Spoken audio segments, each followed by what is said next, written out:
Okay, Excuse me, can I ask you something? Can you take a I picture think of we me are at about some to point? to You can start. just push this button and Checking that swipe the that. sound is Yes, okay. thanks. Good. So, welcome everyone to the second part of these sessions. This one is about energy efficiency in heavy industry. My name is Katrine Bjerre Eriksen. I'm the managing director of Synergy. I'm just closing the door, just a minute. Which is Synergy is an interest organization here in Denmark working on energy efficiency and was founded in 2018 by Danfoss, Grundfos, Rockwool and Velux, and today we have a number of other ambitious players within energy efficiency.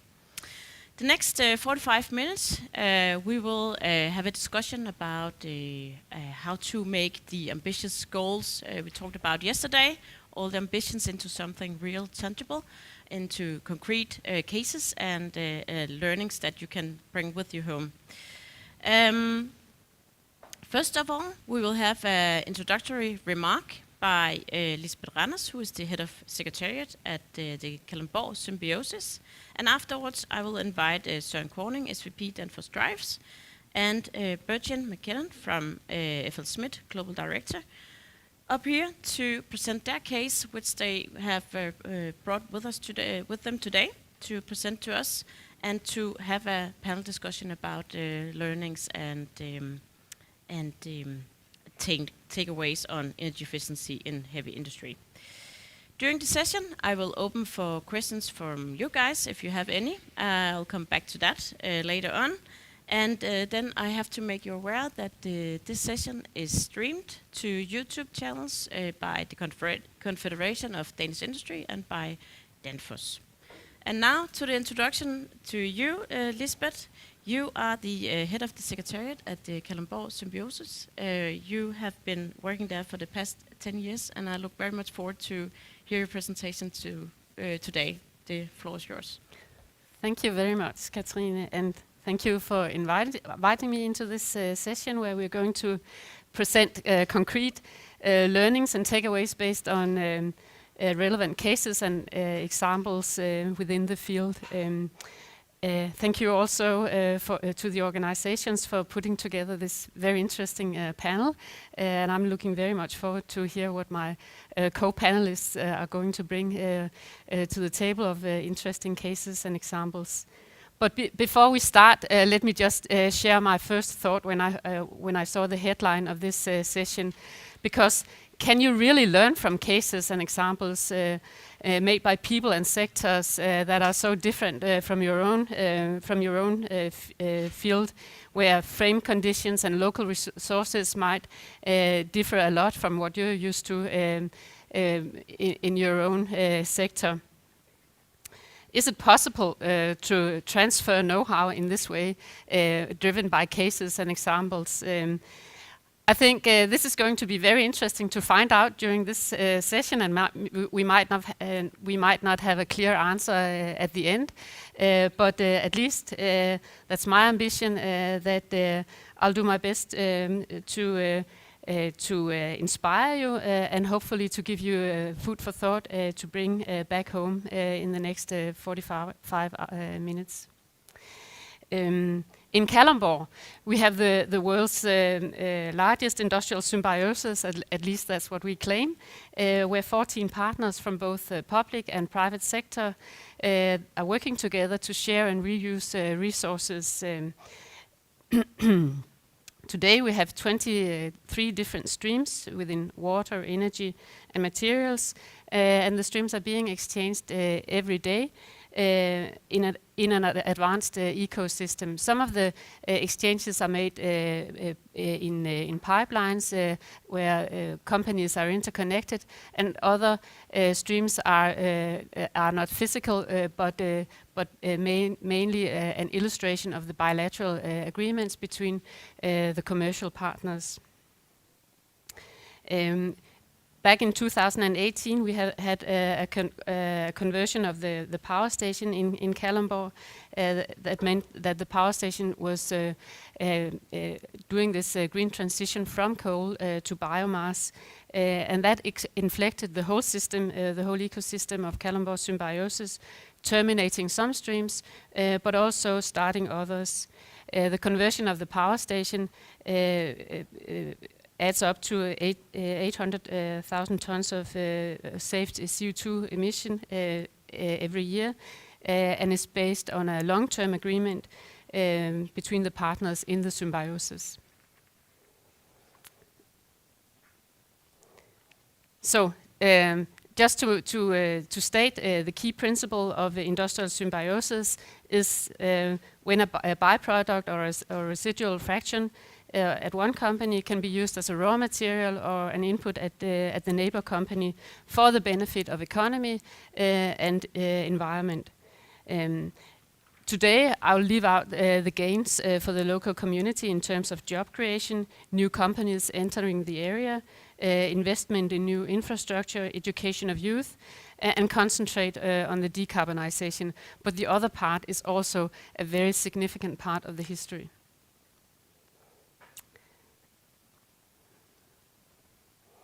And anyway, is any heavy industry represented in Kalundborg, a small town city 100 kilometers west of Copenhagen? Let me just mention a few. Novo Nordisk is situated in Kalundborg, producing half the amount of insulin for the global market at their facility in Kalundborg.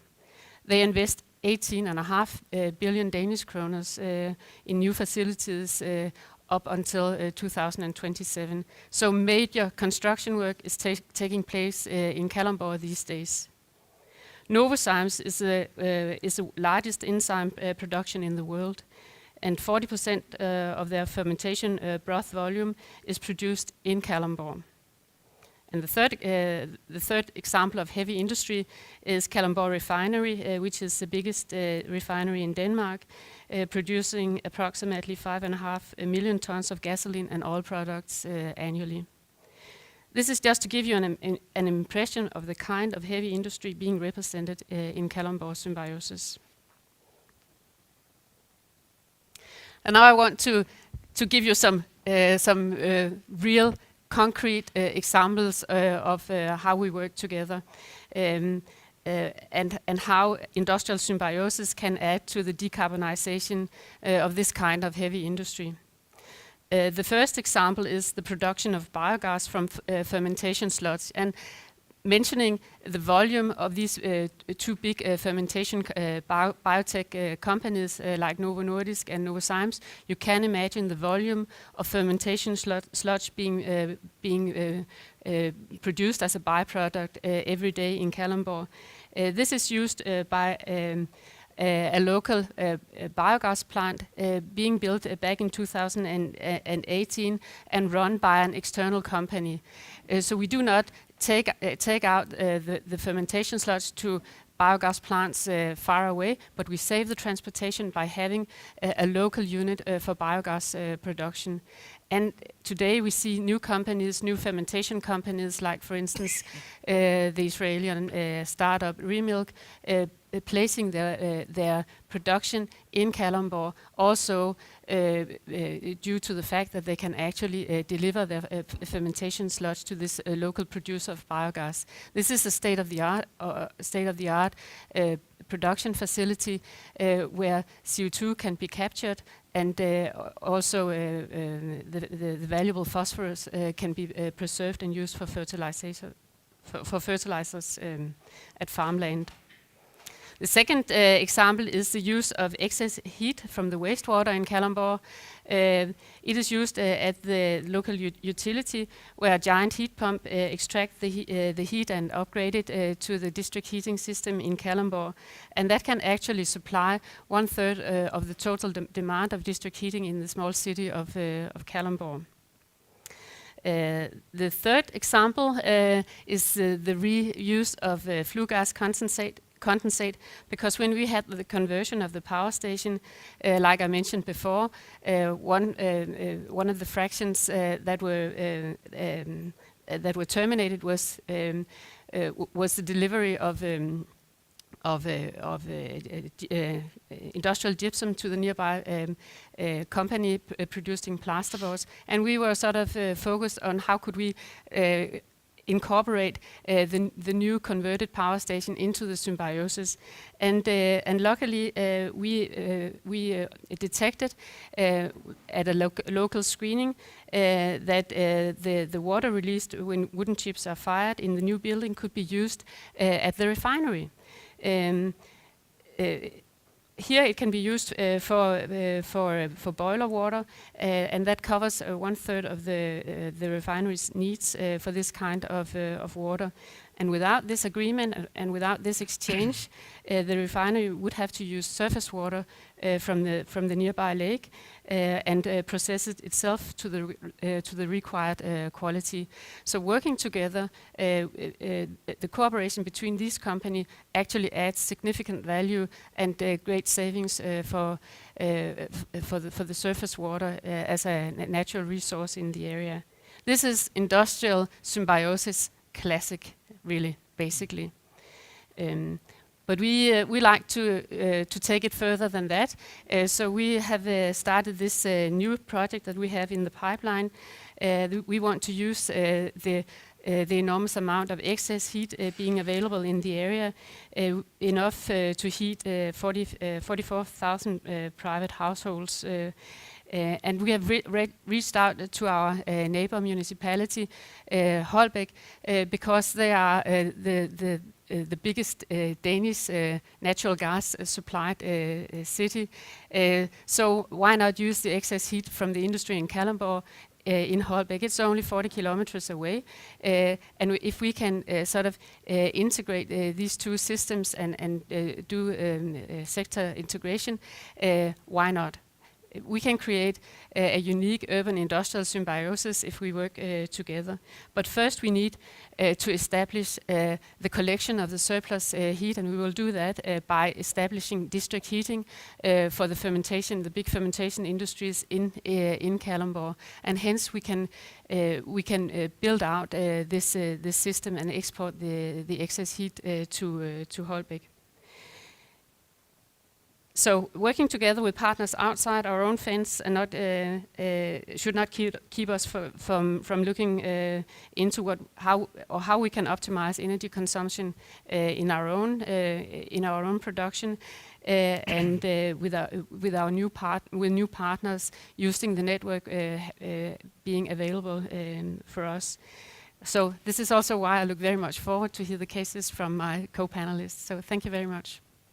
Thank you so much, Lisbeth. All right, now I invite Søren Korning and Bergen McKenna to join us up here. And just a moment, we have to change the gallery here. The background. Oh. So, Søren Korning is the Senior Vice President for Global Sales, Marketing and Services for Danfoss Drives. He's been with Danfoss for 13 years in various leading positions globally. And Bergen McKenna, you are the Global Director for Green Cement Solutions R&D at FLSmidth. You were, prior to this, you were heading the research and partnership function at FLSmidth Mining. Søren, I will start with you. Would you please present your case? Yes, sure. So my name is Søren, and I come from the company Danfoss. In Danfoss, we are a technology provider. We are providing, manufacturing, developing technologies and solutions for everything related to the green transition. We focus on two things. One is the energy efficiency, where all our technologies are helping a large variety of industries across the world in reducing their energy consumption and optimizing the processes. We also focus on the second part, which is technologies that are enabling the renewable transformation of the energy sector. And we have a lot of, let's say, examples where we have taken our own medicines. We have also quite a few cases in the variety of industries, as I said. And the case I would like to highlight today here is a brick factory called Vesterlet. And this is a factory creating and manufacturing bricks for buildings, for houses, you know, the bricks that we're building our houses with. It's part of the largest global brick manufacturer called Wienerberger Group. And the factory here has for many years had a high focus on reducing the energy, and I guess it's related to cost of energy over many years. It's a very energy intensive process to make a brick. First of all, you form it, then you fire it up, and after you have been firing up, you have also to dry it again with a lot of heat. In these ovens, when they fire up the brick, there's more than 1,000 degrees Celsius. So, just for that purpose, it really requires a lot of energy. They started early with energy management. They were ISO certified many years back, and have been taking this mantra of best practices. So every time they learned something here, they brought it in here. In the recent years, they have changed to biogas as the heating source for the ovens, and they have been focusing on reusing the energy. So reusing the heat. Wasted heat from the oven is now transformed in and used to dry the bricks as well. And the next steps is they are now focusing on getting that, exactly as you said, Lisbeth, out in the district energy to heat up houses in the neighborhood. By these changes so far, and first of all reduce energy, then reuse the energy, they have saved 29% of their energy consumption over the last years. And that is equivalent to a reduction of 36% of their carbon emissions. And as such, it's a really good case for a heavy industry, which is typically very energy intensive, right? Yeah. Thank you, sir. Virgin? Yes, I think I'm going to start talking a little bit about FLSmidth and the two industries we serve to give you the context and explain the scale of events. So we serve to these two big industries, mining and cement. We are equipment and process provider. And there's a very high chance that the cement you see in these walls or the metals in your phone and in your car battery or even your wedding ring probably has been through a couple, possibly FLSmidth equipment. Mining and cement are very capital intensive industries. It creates a value chain about $500 billion, more than that. And you can imagine that with that capital intensity comes the carbon footprint as well. And if you look at the carbon footprint of these industries, cement only from the energy and fuel consumption, not the process CO2 footprint, contributes about 5 to 6% to global CO2 emissions. And it's similar, about 6.5% for the mining industry. So any kind of energy efficiency we can achieve at these types of industrial sites is very, very important and appreciated by the customers. I think we have that awareness, actually, in these industries. So I'll give you a couple examples from mining and cement industries. In mining, for the last 50 years or so, the standard milling equipment has been something called SAG mills, semi-autogenous milling equipment. And imagine 12 meters tall diameter tumbling mills. And these mills are turning slurry. And there's ore particles, there's water, and there's giant steel balls. So during that process, you also grind the steel balls that you're using as a milling help. So we are saying that now we can actually move to dry milling technologies with lower impact and much lower energy consumption. A wet processing line like that consumes about 70,000 kilowatt hours per year energy. If you would move to dry milling, say high pressure grinding rolls or vertical roller mills, then you could go down to about 55,000 kilowatt hours per year. So that's about 20 to 30% energy savings annual. And on top of it, you save your water, and you save also the carbon footprint that comes with producing these steel balls you use in the old wet mills.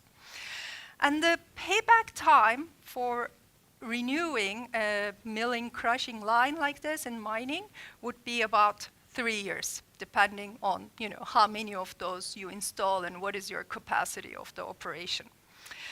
That's the big saving. And then there's smaller savings, lower hanging fruits, and that comes through digitalization.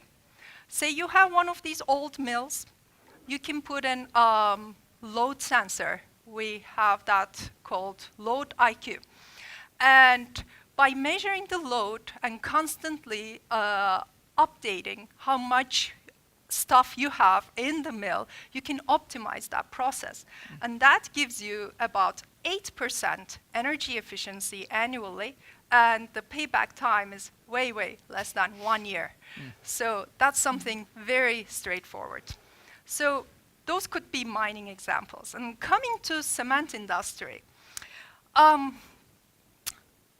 maybe I should also mention that we have a sustainability program called Mission Zero, and there we say we are going to increase the alternative fuel usage. We'll go zero emissions, and we'll go zero wasted energy. So with that, we are trying to bring more alternative fuels to the cement industry. And when I say alternative fuels, I don't mean fancy hydrogen and things like that. We are talking about bringing landfill waste and burning that as a fuel option in the cement plants. This way, you're replacing your virgin fossil fuel carbon footprint and creating, in a way, one more pass usage of the waste from the landfills. We have the technologies, we have installation examples. Payback time right now is less than 1 year because of the super high energy prices, increasing coal prices, increasing ammonia prices that our producers use to decrease their NOx emissions. The other let's say the great alternative to clinker production is using calcined clay.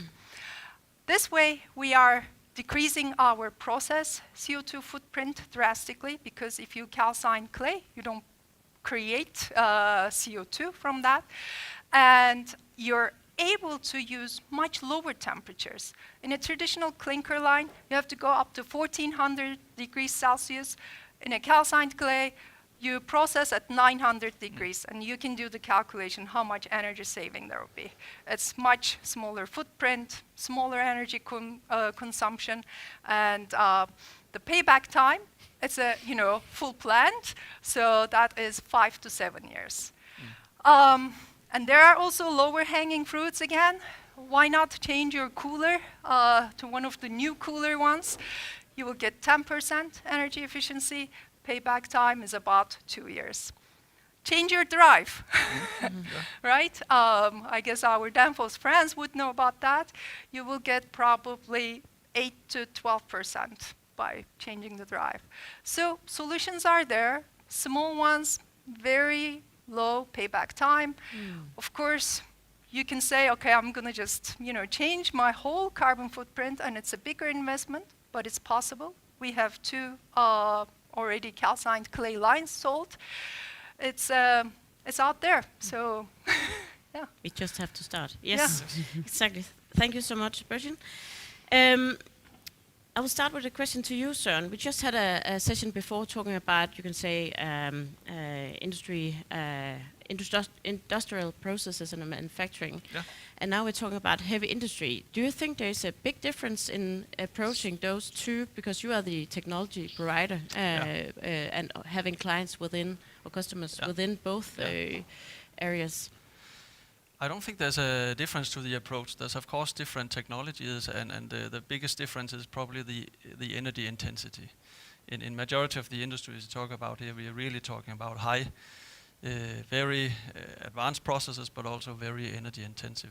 So I think the knowledge and the competences around the applications are different. But compared to that, the mantra is the same. You have to define where are the quick wins. And it's not enough to convert the energy consumed from today's carbon or fossil fuel power to renewable. We can, as you had just explained, we can really do something fast, which is to focus on the energy efficiency in the processes. Yeah. So would the arguments be the same as if you approach the companies we just talked about in the former session? I think compared to some of the more lighter industries, there's maybe not so much excess heat to reuse as an example, or reuse of the inertia in some of the processes. In the heavy sector where you have the high intensity, as you explained, with 4,400 degrees, or the brick about 1,000. There's a lot of excess heat there which can be recovered, and I think the potential there in the heavy sector is much higher. So talking about that, increasing the waste heat usage, I think we have a great example here at Aalborg, Portland, where the cement factory produces actually the district heating. And but again, it's possible in climates like this, where the infrastructure is available and sort of implementation is supported by all parties. But otherwise, there is a waste heat in the cement plants, and it's not always utilized. It's not at the temperature that you can put a heat exchanger and recover it, let's say. I'm very interested in this excess heat, and you also talked about it before. So how did you, you can say, overcome the barriers? Because I know there have been a lot of barriers also here in Denmark in terms of excess heat. So I guess there has been a lot of cooperation between you from the private sector and working together with the public sector.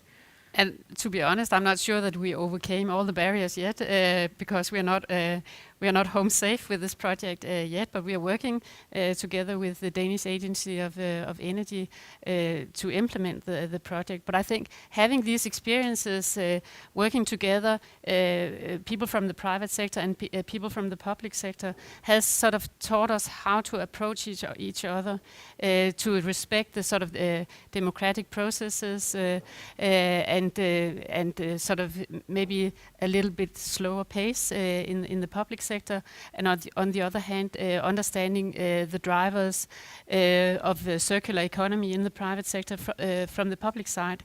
I think having those experiences by working together over very many years, I think that has sort of giving us it has been giving us the guts actually to reach out to a neighbor municipality, say, if we can do this within our own local community, we can do it to a much larger extent. So I think basically this morning there was a talk about education, but I also think the sort of cross-sectoral cooperation should be a kind of a basic education for people working in heavy industry, because that is really a barrier. And if you don't respect each other, if you don't trust that this might not give me the biggest revenue in the first place, but in the long term, this is a good business case, this is the right way to go, I should take leadership on this as a global company, then I think we won't succeed.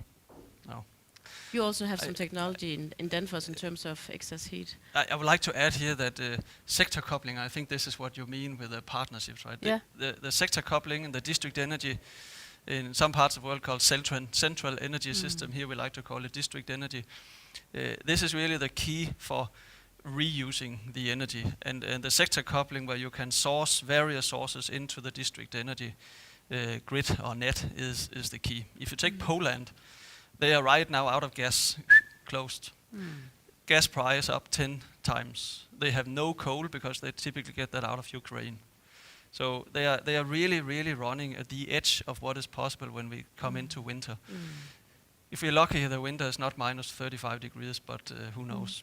So there they are running with post-Soviet district energy systems, where the water temperature which is in the pipeline is higher, more than 100 degrees, so it's steam.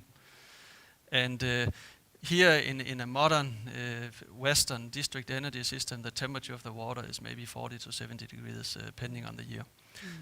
The excess heat from the heavy process industry can be fed directly into these district energy, and as such we can not only reduce the energy at the plants, but we can reuse the energy. And if you go 20 minutes north from here to Norborg, I think it's this direction, by the way. Our campus there, 250 square meter manufacturing plant, is carbon neutral this year because of that fact. So we are reducing the energy, and we are reusing every single kilowatt hour of any kind of energy, and the rest is fed by renewable. So the heavy sector can really play a role to heat up our homes. All right, now I invite you to ask a question if you have one. Yes, please, and just wait a moment and there will be a microphone. So we can wire you up. Thank you, and very interesting presentation. And just a comment, happy to see some women also presenting here. So good, inspiring. And my name is Peggy Muschke. I work freelance in climate finance and for the EU evaluating proposals. I'm an engineer myself and live in Denmark since 10 years and been also in the US and elsewhere. And the question I see coming in the energy efficiency world I interact with is a lot about digitalization. And my question, especially for heavy industry, bigger projects, how do you see in your day-to-day work and in your future strategy the role of digitalization to help standardize your product solutions approaches? I know FL Smith has done something also in the past years. And Absolutely. do you see it's easier for the bigger projects to be faster also on this ways? And where are the barriers, or what are your next big to-do lists on this journey? Thank you. Of course, for any premium OEM provider like us, it's very important to have standardized products. And we have our internal teams doing a lot of configuration, like CPQ, that kind of activities. That's one leg of the digitalization that, creates the fundamentals of the process, how we deliver products to the customers. The other more maybe innovative part comes on as using advanced sensors. Like I mentioned, this load IQ we use is one of the examples. And then we also, for example, able to measure different liner measurements in the mills, detect cracks, simply able to predict the remaining lifetime of the equipment. So these are quite important, and there's a lot of work happening on that. These help really with the operational productivity of the sites, and we see that customers are quite interested in these. Lisbeth? It's not narrow on digitalization, but I think to accelerate and to speed up the circular economy, we need to share data. And digitalization can help us with that. And I think even we have a mature industrial symbiosis in Kalundborg, built on trust and partners working together, knowing each other for a long time. I think data sharing is still a big obstacle, because if we don't share data, if we don't share knowledge, we will never sort of succeed with mapping the potential for new projects. Oh. If I can add just short to what has already been said, I mean, the sector coupling requires the data sharing, and some of these sectors that are, let's say, teaming up, some of that is critical infrastructure. That means you don't want the data in the cloud. So a lot of edge computing is happening directly in decentralized in the systems. Data is shared across. I think we are under a journey there, and we need to constantly invest in how we analyze and get the most out of the data. But without the data sharing, the sector coupling is not possible. No. So it's a journey, and it's clearly there now, but there's a huge potential for more. Good question. Maybe one more point to add on that. You said data and how we use that data. There are a lot of control systems installed at these plants, and if our customers were to upgrade, say, to an expert control system, they will also see a quite tangible energy efficiency in terms of their operational efficiencies. Yeah. Any other questions? Yeah, there was one. Please. No, it's because it's streamed, so we would like All you right, to use the microphone. Could you speak a little bit about how to build a new industrial symbiosis place? It's a great idea once you get it, but how do you go about creating a new one? Yeah, that's a very good question. We've developed some tools that we can apply to industrial clusters, saying how can we we shape the good ideas into genuine projects through screening and mapping of resources locally. How can we do proof of concept? How can we do a sustainability assessment? Things like that. I think we have some tools now available also for other industrial clusters that they can apply, but still a lot of work needs to be done. And I think with the new EU Green Deal, lots of funding has been put into some of these Horizon Europe programs that will add up to developing tools and share experience. But we have sort of made some generic tools in Kalundborg, but of course we are sort of we are a local partnership working in a local community, and things might be very different elsewhere. Culture might be different, tools required might different, but we are starting sort of to think in system export, and right now we are doing a project in the States together with the Danish Energy Agency in Portland, Oregon, having a delegation coming to Denmark to study various industrial symbioses here in this country, and we are going back there in the fall to run a workshop and to try and see, can we actually help the facilitation of a whole new symbiosis. This is the best answer I can get. Thank you. Anything to add? Yeah, sorry.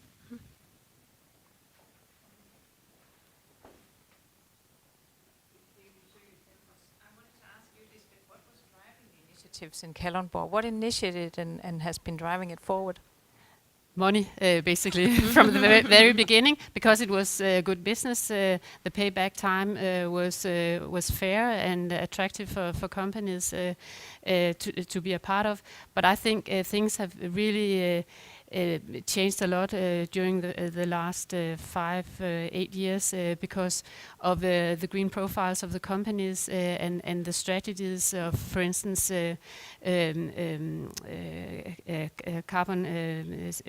zero carbon emission for Novo Nordisk and Novozymes. So the fact that they have been taking the leadership and saying we should support the green transition by taking the first step by having the guts to step out in the open, say we believe in this local partnership, we put resources in it, and we dedicate our staff to actually mature projects. So I think in the beginning it was the good business case, it was the money driving the different projects. But today we see the green agenda also being very, very important for the companies to tap into. I think we even see companies entering the area of Kalundborg immediately tapping into Kalundborg Symbiosis and embracing the idea of being a part of an ecosystem, saying this is a value proposition. So it sort of adds up to the success of the partnership, really, when somebody from outside says this is attractive for us to be part of. So it sort of encourages itself, I think. One last question.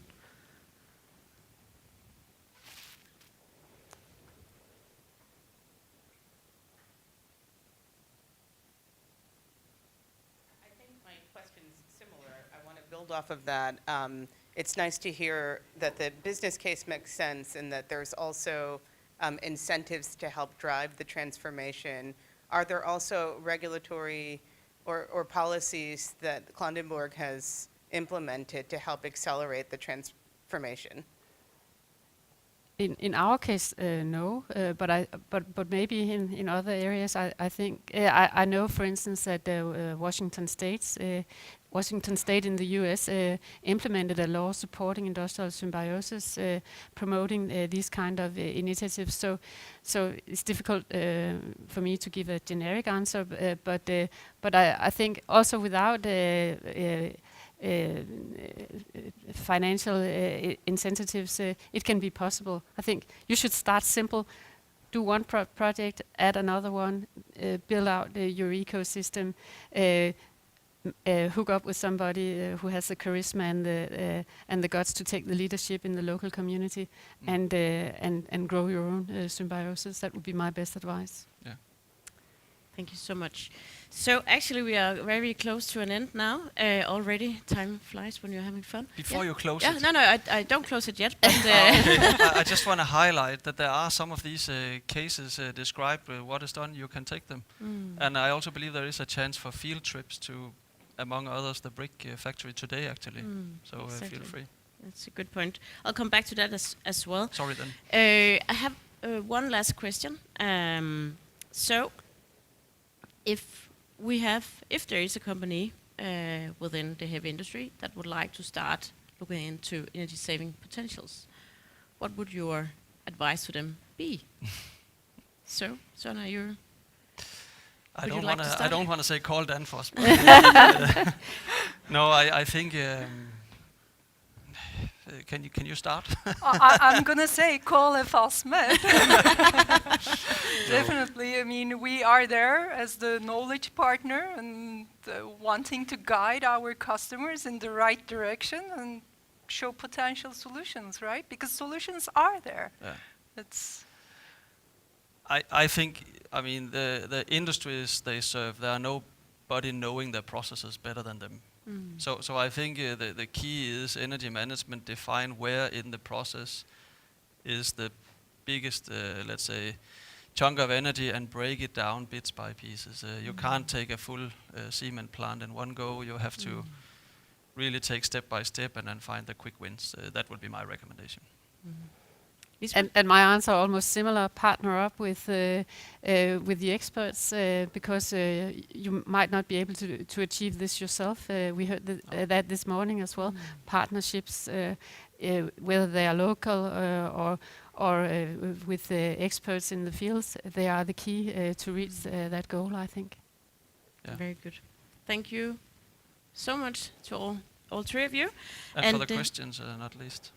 Yes, Yeah. exactly, and thank you so much for you to be here today, to listen in, also on online, to those that have been online. A few practical information. Next is lunch. It's served in the lower lobby where we were in the beginning of the day, and after that, it's site visits. Buses leave outside Allison, just down here, at 12:45. And there will also be people around here to guide you to where to go. And if I should say a few things about the takeaways, I at least have here from your discussion is that there is a lot of energy saving potentials out there.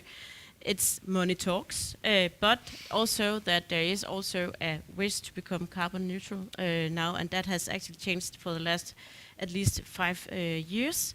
We have to work together to overcome all the barriers and to become carbon neutral, and that the excess heat is part of the solution when we talk about heavy industry, and also that we need leaders to show the case and how to implement it to actually reach our goals. So that will be the final words from me. Thank you so much for being here, and have a good day. Thank you.